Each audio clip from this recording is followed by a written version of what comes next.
Selamat siang Tribuners, bagaimana kabar Anda pada siang hari ini? Senang sekali saya Ilu Devisania dapat kembali menyapa Tribuners kali ini dalam program Highlight Koran Tribun Timur spesial pada hari ini Selasa di 14 April 2026. Beragam berita menarik tersaji untuk Anda dalam koran edisi hari ini dan beberapa halaman diantaranya akan kami highlight dalam tayangan berikut ini. Tribuners, kita tentunya mengawali dengan halaman utama Koran Tribun Timur dengan headline berita Makassar darurat campak. 1.304 kasus suspek di Sulawesi Selatan yang berlokasi di Wajo, Sinjai, Luwu dengan status KLB. Campak mungkin hanya dianggap adalah bagian dari masa kecil, datang lalu pergi, namun ketika ia kembali dalam skala yang lebih luas, ceritanya berubah. Di Sulawesi Selatan lonjakan kasus tak bisa diabaikan. 1.304 kasus suspek tercatat dengan 169 terkontaminasi positif. Tribuners juga dapat menyimak infografis yang ada di halaman utama Koran Tribun Timur terkait dengan darurat campak di Makassar. Kota Makassar, Kabupaten Wajo, Sinjai, dan juga Luwu termasuk status kejadian luar biasa atau KLB. Ini bukan sekadar angka. Ini adalah alarm. Jumlah suspek sekitar 1.304 kasus, namun positif baru 169 kasus. Kata Kadinkes Sulawesi Selatan, Dr. Evi Mustikawati, di kantor Gubernur Sulawesi Selatan. Menurut Dr. Evi, pasien positif wajib menjalani pengobatan. Sementara itu, pemerintah memitigasi untuk menekan penyebaran penyakit tersebut. Salah satu langkah utama yang dilakukan adalah dengan mempercepat proses imunisasi khususnya bagi anak-anak di wilayah terdampak. Program imunisasi tambahan juga telah digencarkan di daerah yang berstatus KLB. Kita telah melakukan pemberian imunisasi tambahan di daerah KLB dan juga imunisasi diberikan bagi anak-anak yang belum lengkap ataupun juga belum sempat imunisasi pada waktu yang ditentukan. KLB campak adalah cermin dari lemahnya cakupan imunisasi, kemudian juga terbatasnya edukasi atau bahkan minimnya kehadiran negara di titik-titik paling rentan. Pemerintah memang telah bergerak untuk imunisasi tambahan digencarkan, puskesmas disiagakan, namun KLB tidak terjadi dalam semalam. Ia tumbuh perlahan dari celah-celah yang dibiarkan, dari kelalaian yang luput untuk diperbaiki. Karena itu status KLB tidak boleh lagi direspon secara reaktif dan juga tidak cukup hanya mengejar kasus yang sudah muncul. Dibutuhkan langkah yang lebih tegas, lebih menyeluruh dan juga lebih konsisten. Campak memiliki gejala khas diantaranya demam tinggi 40 derajat Celcius. Gejala ini biasanya disertai dengan batuk kering, pilek, serta mata merah ataupun juga konjungtivitas. Selain itu, muncul ruam merah pada kulit yang umumnya timbul 3 hingga 5 hari setelah gejala awal. Ruam biasanya mulai dari belakang telinga ataupun juga wajah, lalu menyebar ke seluruh tubuh. Pada beberapa kasus juga ditemukan bercak putih kecil di dalam mulut ataupun juga bercak koplik yang muncul sebelum ruam. Masyarakat diimbau untuk segera melakukan imunisasi pada anak guna mencegah penularan yang lebih luas. Pemerintah memastikan layanan imunisasi tersedia secara gratis di puskesmas.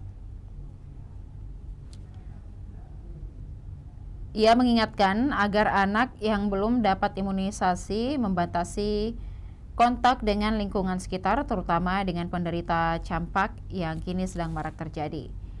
Di Sinjai yang juga berstatus KLB, upaya imunisasi terus dimasifkan. Dinas Kesehatan setempat juga mencatat 76 kasus suspek campak di sepanjang 2026. Kemudian Tribuners dapat disaksikan ataupun juga disimak pada halaman utama Koran Tribun Timur edisi hari ini terkait dengan virus campak yang sudah menyebar di beberapa daerah bahkan di Sulawesi Selatan. Dengan ciri-ciri campak yang tadi sudah disebutkan merupakan demam tinggi, batuk pilek, dan juga mata memerah, muncul bintik merah di kulit, kemudian juga ada bercak putih kecil di dalam mulut ataupun juga pada lidah.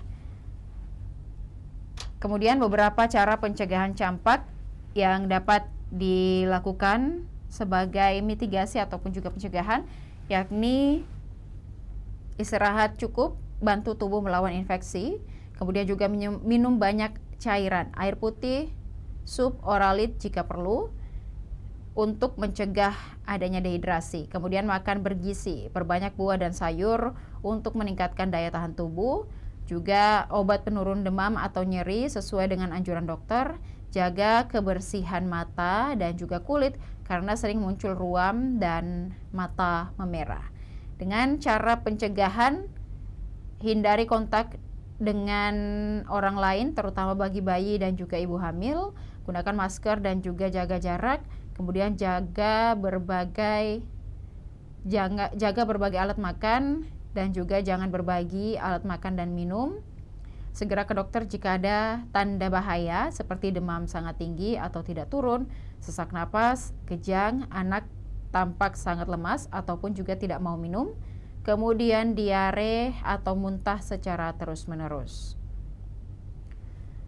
Untuk mengantisipasi penyebaran virus campak di Sulawesi Selatan, Kabupaten Bulukumba juga percepat cakupan imunisasi. Dinas Kesehatan Bulukumba ingatkan masyarakat untuk meningkatkan kewaspadaan terhadap penyebaran campak. Sejak Januari hingga awal April 2026, tercatat 357 kasus campak di wilayah tersebut. Sudah ada 357 orang terkena sejak Januari hingga awal April 2026. Seluruh kasus mendapat penanganan di fasilitas kesehatan setempat, namun peningkatan kasus tetap terjadi ataupun juga menjadi perhatian serius. Pemerintah daerah pun mengajak warga melakukan langkah pencegahan sejak dini, terutama dengan melakukan imunisasi. Sebagai upaya antisipasi, Dinas Kesehatan membuka layanan imunisasi campak di berbagai fasilitas kesehatan. Masyarakat kemudian diimbau juga untuk segera membawa anak mereka ke puskesmas ataupun juga rumah sakit maupun fasilitas kesehatan swasta untuk mendapatkan imunisasi secara gratis. Amrullah menegaskan imunisasi merupakan langkah paling efektif mencegah penyebaran campak khususnya pada anak-anak. Pemerintah juga tengah menggenjot pelaksanaan imunisasi yang juga dikejar ditargetkan rampung pada April 2026. Total sasaran imunisasi kejar sampai 8.925 anak. Rinciannya 1.004 anak untuk imunisasi campak pertama atau MR1, 886 anak untuk imunisasi campak kedua, serta 7.035 siswa kelas 1 SD. Hingga saat ini capaian imunisasi menunjukkan progres yang cukup baik. Untuk MR1,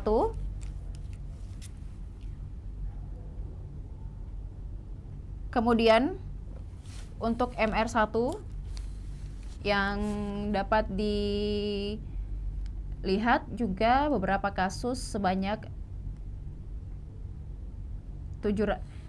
beberapa target yang ditargetkan adalah 773 anak atau 76,9% telah dilayani. Abdullah menekankan pentingnya kolaborasi semua pihak dalam pengendalian campak, mulai dari tenaga kesehatan, pemerintah desa, satuan pendidikan, hingga organisasi masyarakat dan juga keagamaan dianggap sangat penting untuk terlibat aktif dalam sosialisasi untuk pencegahan campak di Sulawesi Selatan. Dan Tribuners dapat melihat infografis di halaman utama Koran Tribun Timur pada edisi hari ini.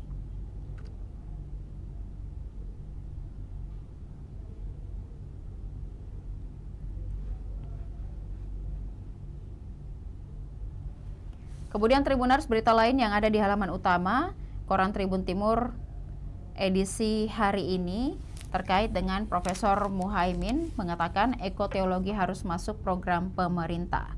Ekoteologi dalam mewujudkan keadilan ekologis menjadi topik utama program ngobrol virtual pada Minggu 12 April 2026. Disiarkan langsung melalui kanal YouTube Tribun Timur. Edisi kali ini, Tribun Timur menghadirkan Dekan Fakultas Ushuluddin dan juga Filsafat UIN Alauddin Makassar, Profesor Dr. Muhaimin Latif sebagai narasumber. Dipandu Ketua Dewas Lapar Sulsel Abdul Karim, diskusi hangat dengan pembahasan mendalam seputar ekoteologi dan relevansinya dalam upaya mewujudkan keadilan ekologis. Jurnalis Tribun Timur M. Jabal Kubais merangkum pembicaraan tersebut dalam bentuk wawancara khusus. Berikut perhatikan ataupun juga petikan dari wawancara yang telah dilakukan. Terkait dengan konsep dari ekoteologi itu sendiri, saya kira konsep ekoteologi sangat menarik. Kami bahas mengingat kerusakan lingkungan yang terjadi baik secara global maupun regional. Berdasarkan catatan WALHI, kita di Sulawesi Selatan mengalami kerusakan lingkungan. Ini bagian dari hal yang terjadi baik secara global maupun regional. Dari ketidakberpihakan kita terhadap ekoteologi itu sendiri. Kemudian, terkait dengan ekoteologi merupakan ilmu yang berbicara soal lingkungan. Lingkungan tidak hanya secara fisik, melainkan ada 4 elemen, yakni air, tanah, udara, dan juga api. Ekoteologi ini bagaimana kita menghubungkan 3 konsep entitas, yaitu manusia, alam, dan juga Tuhan. Terkait hal tersebut, konsep ekoteologi juga direalisasi ketiganya adalah substansi dari ekoteologi yang tidak bisa dipisahkan. Maka kerusakan alam berarti kita manusia mencederai nilai ketuhanan. Bagaimana kemudian menyikapi tantangan lingkungan tersebut di lapangan dengan konsep ekoteologi? Saya kira berharap pada perspektif kita dalam ekoteologi dan itu beririsan dengan konsep demokrasi. Keterbukaan publik, keadilan dinilai penting agar masyarakat paham dan juga mengetahui apa makna dibalik dari ekoteologi ini. Kemudian seperti apa ekoteologi agar diterapkan? Saya kira harus ada kerjasama, yakni baik itu agama harus hadir, pemerintah juga aktivis lingkungan wajib ada. Contohnya dalam khutbah menyampaikan data yang ada dalam WHO, WALHI di situ saya menyebut kerusakan dari lingkungan disebabkan oleh manusia dan juga disebabkan oleh manusia itu sendiri. Maka sebaiknya tokoh agama mengajak masyarakat sadar akan pentingnya ekoteologi, bahkan lembaga ormas NU, Muhammadiyah, dan lain sebagainya sebaiknya menjadikan ekoteologi sebagai isu sentral dalam program kerja, minimal mengurangi dampak lingkungan karena 2 ini besar masanya. Begitupun dengan lingkungan kampus dan juga sekolah. Selanjutnya Tribuners, kita beralih pada halaman 3 Koran Tribun Timur dengan headline berita 216 pelajar Maros berebut 72 posisi Paskibra. Bupati Maros mengapresiasi semangat peserta, ini merupakan kehormatan besar.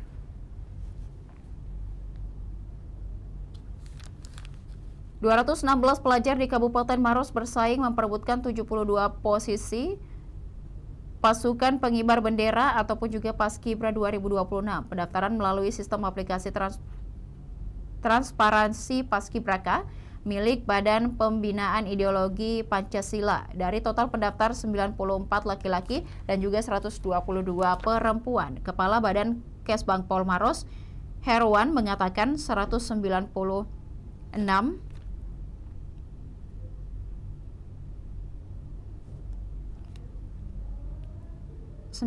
laki-laki dan juga 122 perempuan. Kepala Badan Kesbang Polmaros Herwan mengatakan 196 peserta dinyatakan lolos tahap administrasi dan juga rinciannya adalah 84 laki-laki dan 112 perempuan lolos administrasi. Seleksi kemudian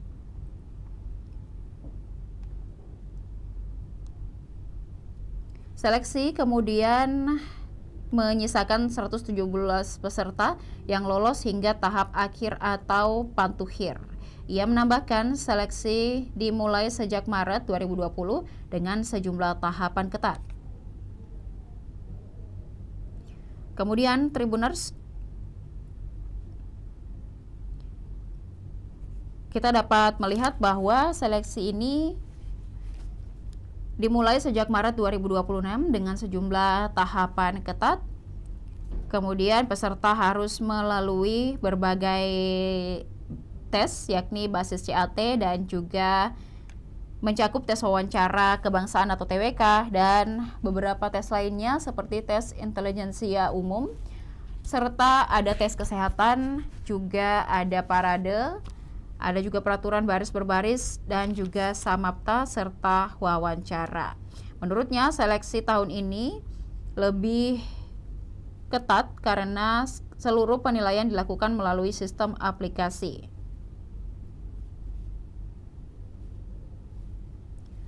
Kemudian menurutnya panitia bahkan harus bekerja sampai malam hari karena setiap hasil dari tes langsung diinput ke sistem. Saat ini proses seleksi telah memasuki tahap pantuhir dan menunggu perangkaian nilai dari BPIP. Peserta yang berada di peringkat 1 hingga 72 dinyatakan lolos. Kuota tersebut terdiri dari 36 laki-laki dan juga 36 perempuan. Pengumuman kelulusan dijadwalkan awal Juni 2026. Bupati Maros Andi Syafril Haidirsyam mengapresiasi seluruh peserta yang telah mengikuti seleksi. Ia berharap peserta terpilih menjalankan tugas dengan penuh tanggung jawab. Ia berharap juga ini sebagai kehormatan besar kami dan juga yang terpilih mampu mengemban tugas pengibaran bendera pada hari ulang tahun Republik Indonesia 2026 dengan baik nantinya. Peserta dinyatakan lolos akan mengikuti pemusatan latihan pada pertengahan Juli 2026. Sebanyak 72 anggota terpilih akan bertugas pada upacara Hari Ulang Tahun Republik Indonesia di tingkat Kabupaten Maros. Kesbangpol Toraja Utara uji kesehatan Paskibraka. Badan Kesatuan Bangsa dan Politik Kesbangpol Toraja Utara tes kesehatan calon pasukan pengibar bendera di Gedung Olahraga Rantepao pada Rabu 8 April 2026. Kemudian 193 peserta ambil bagian dalam seleksi ini. Rinciannya 115 peserta. Kemudian di 115 peserta putra dan juga 78 putra-putri. Tim pelaksana Paskibra Rano mengatakan standar kesehatan tahun ini tidak berubah, masih sama seperti tahun lalu, tetap mengacu pada ketentuan yang ada. Ujarnya, ia menjelaskan tes kesehatan menjadi tahapan penting dalam proses seleksi. Kemudian juga hasil pemeriksaan menentukan kelayakan peserta untuk lanjut ke tahap berikutnya. Peserta yang lolos dinilai siap mengikuti pelatihan fisik di lapangan. Pemeriksaan secara menyeluruh oleh tim medis mulai dari tinggi, kemudian juga berat badan, tanda vital hingga kesehatan mata. Selain itu, peserta juga menjalani kewajiban dan tes urin. Adapun syarat tinggi badan minimal 160 cm untuk putra dan juga 115 cm untuk putri. Menurut Rano, kondisi kesehatan menjadi indikator utama penilaian baik dari aspek jasmani maupun juga rohani. Kemudian, peserta dengan riwayat penyakit serius akan menjadi perhatian khusus, diantaranya hipertensi, gangguan jantung, dan juga gangguan pernapasan.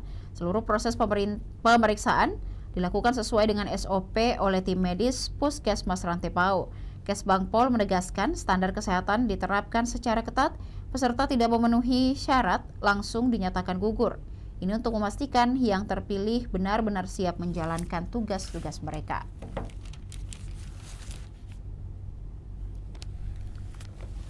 Kemudian Tribuners, berita lainnya adalah dalam halaman 3 Koran Tribun Timur terkait dengan Pemprov Sulsel mengatakan beli Lexus 2,1 M untuk Andi Sudi.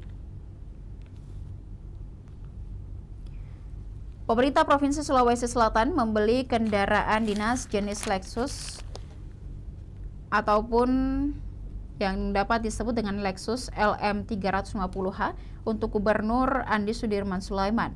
Mobil tersebut kini terparkir di Gubernuran Jalan Sungai Tangkas, Saweri Gading, Kecamatan Ujung Pandang, Makassar, dan mulai digunakan pada 2026. Pengadaan kendaraan ini dilakukan pada 2025 dan telah tercatat sebagai barang milik daerah. Harga Lexus LM 350H di Indonesia berkisar antara 2,1 miliar rupiah hingga 2,6 miliar rupiah. Kebijakan ini menjadi sorotan publik karena dilakukan di tengah upaya efisiensi anggaran pemerintah. Kepala Dinas Komunikasi Informatika dan Statistik dan Persandian atau Diskominfo SP Sulawesi Selatan, Muhammad Salim Basmin, mengatakan pembelian itu sebagai bagian dari penataan dan efisiensi aset daerah. Menurutnya, pengadaan kendaraan dilakukan setelah Pemprov Sulsel melepas ratusan kendaraan dinas lama melalui lelang resmi. Kendaraan yang dijual meliputi Alphard, Innova, Pajero, dan juga ratusan unit lainnya yang dinilai sudah tidak ekonomis. Selama ini Pemprov Sulsel menanggung beban pemeliharaan kendaraan dinas yang sudah tua dan juga tidak lagi efisien. Ia menyatakan langkah tersebut justru bertujuan untuk menekan biaya operasional sebab kendaraan lama memiliki biaya perawatan tinggi. Sebagai gantinya, pemerintah menyediakan unit baru yang dinilai lebih efisien. Mobil-mobil yang dijual telah memenuhi syarat, umur, dan juga biaya operasional terus meningkat, katanya.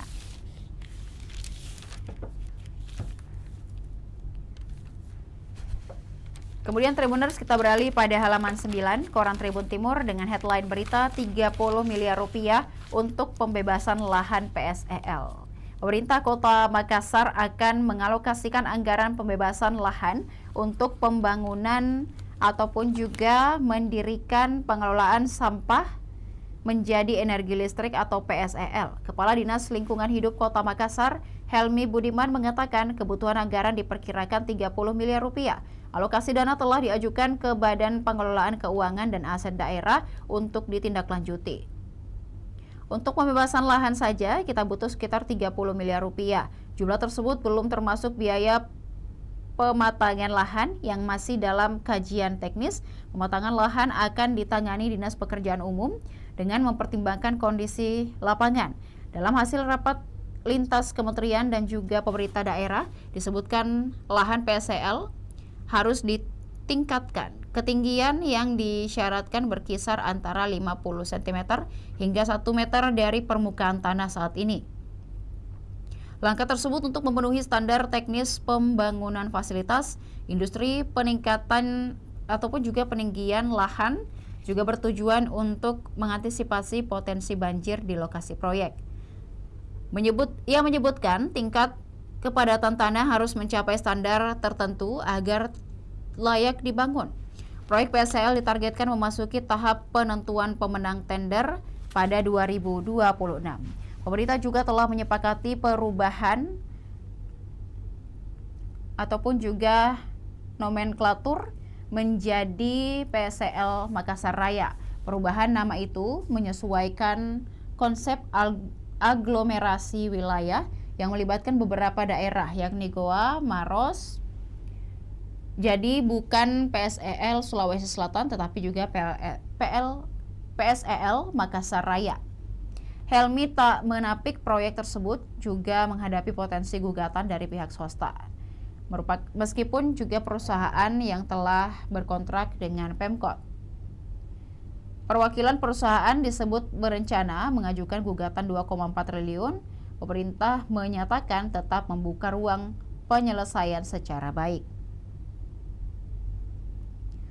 Kemudian, Kepada BPKAD Makassar, M. Dahlan mengatakan terkait dengan skema pembiayaan kemungkinan besar anggaran pembebasan lahan dilakukan secara parsial. Kemudian juga Munafri Arifudin mengatakan API siap geser anggaran.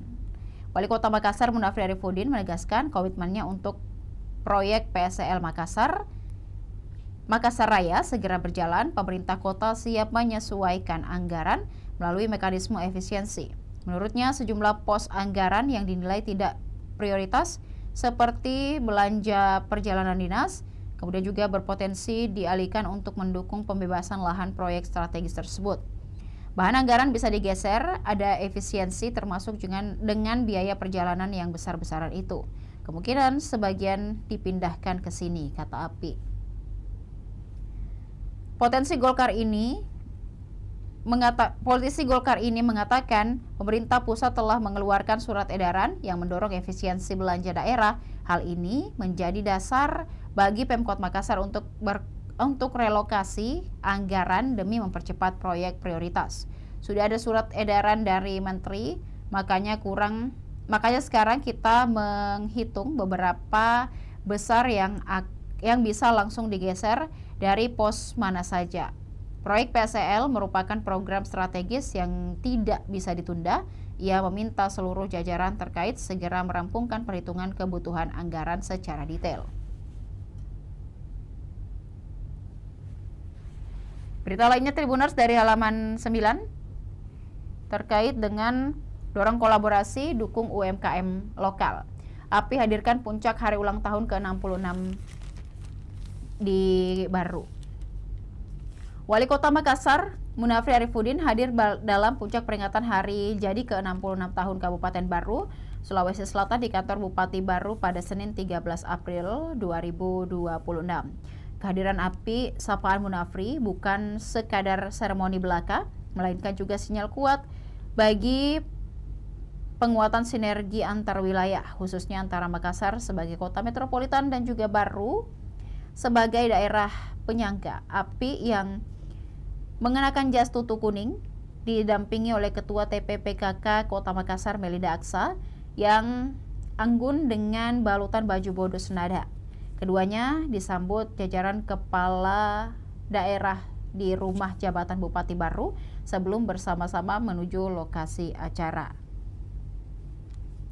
Kemudian peringatan hari ulang tahun ke-66 Baru ini berlangsung hikmat, diisi sambutan Bupati Baru Andina Kartikasari serta arahan Gubernur Sulawesi Selatan Andi Sudirman Sulaiman, dan juga mendorong momentum ini menjadi ruang penguatan kolaborasi pembangunan antar daerah. API mengatakan posisi strategis Baru sebagai daerah dengan potensi besar sekaligus juga salah satu daerah penyangga yang memiliki hubungan kuat dengan Kota Makassar.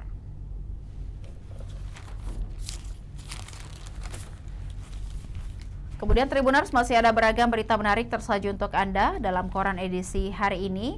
Bagi Tribuners yang tertarik untuk membaca secara keseluruhan, dapatkan koran Tribun Timur di agen-agen terdekat. Dan untuk berlangganan 1 bulan Rp80.000 dan juga 1 tahun Rp1.000.000, Tribuners dapat menghubungi hotline subscriber di bawah ini dengan nomor 0411811500 ataupun juga di Tribun Family Card dengan nomor 0811413555. Demikian highlight koran Tribun Timur edisi hari ini. Jangan lupa saksikan beragam program dan berita menarik lainnya, tentunya hanya di kanal YouTube dan Facebook Tribun Timur, mata lokal menjangkau Indonesia. Saya Lulu Devisania beserta seluruh kerabat kerja pamit undur diri. Terima kasih dan sampai jumpa. Download Tribun X sekarang, menghadirkan lokal menjadi Indonesia.